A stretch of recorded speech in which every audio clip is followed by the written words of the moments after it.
ABCD parameters లేదా transmission parameters అని కూడా అంటాము. ఓకేనా. సో ఇక్కడ మనం ABCD parameters are widely used in analysis of power transmission engineering. ABCD parameters are also called as a transmission parameters. అంటే question ఏ విధంగానే రావచ్చు. ట్రాన్స్మిషన్ పారామీటర్స్ ని డిరైవ్ చేయమని అడగచ్చు, లేకపోతే ABCD పారామీటర్స్ ని డిరైవ్ చేయమని అడగచ్చు.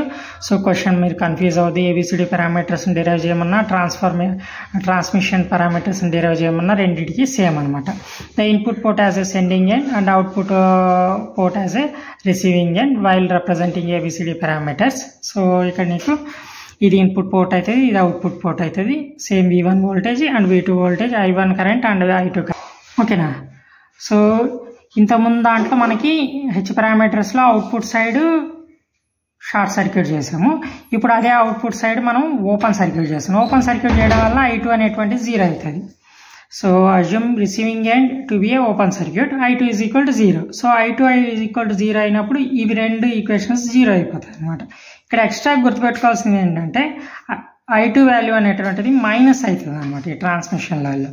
ఎందుకు అంటే ఇదేమో సెండింగ్ ఎండ్, ఇదేమో రిసీవింగ్ ఎండ్. రిసీవింగ్ ఎండ్ అనేటువంటిది మైనస్ అవుతుంది, రిసీవింగ్ ఎండ్ కరెంట్ అనేటువంటిది మైనస్ అయిపోతుంది అనమాట. అందువల్ల నీకు ఇక్కడ మైనస్ I2 కరెంట్ వస్తుంది. ఈ రెండు ఏదైతే నీకు ఓపెన్ సర్క్యూట్ చేసామో ఈ second port side, so I2 అనేటువంటిది 0 అయిపోతాయి కాబట్టి ఈ రెండు కరెంట్స్ అనేటువంటివి 0 అయిపోతాయి అనమాట. ఈ రెండు కరెంట్స్ 0 అయిపోతాయి కాబట్టి మిగిలేది ఇవి రెండు వెళ్తాయి.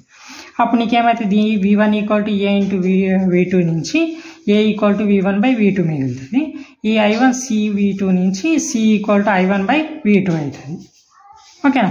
ఇప్పుడు నెక్స్ట్ ఏమవుతుంది, నెక్స్ట్ అజ్యూమ్షన్ వాల్యూ ఏదైతే ఉందో అది అంటే assume receiving end to be a short circuit because of the V2 equal to 0. ఇక్కడ ఏమైంది, ఇంతకుముందు ఓపెన్ సర్క్యూట్ చేసాము, ఇప్పుడు ఇక్కడ షార్ట్ సర్క్యూట్ చేస్తున్నాం. సేమ్ అవుట్పుట్ సైడే చేస్తున్నాం షార్ట్ సర్క్యూట్. ఓకేనా. ప్రీవియస్లో ఏమో ఒకసారి open circuit first time and second time short circuit చేస్తే, ఇక్కడ వచ్చేటప్పటికి ఈ పర్టికులర్ కండిషన్లో వచ్చేటప్పుడు ABCD పారామీటర్స్లో ఓపెన్ సర్క్యూట్ షార్ట్ సర్క్యూట్ రెండు కూడా ఓన్లీ అవుట్పుట్ సైడ్ మాత్రమే చేస్తున్నాం అనమాట.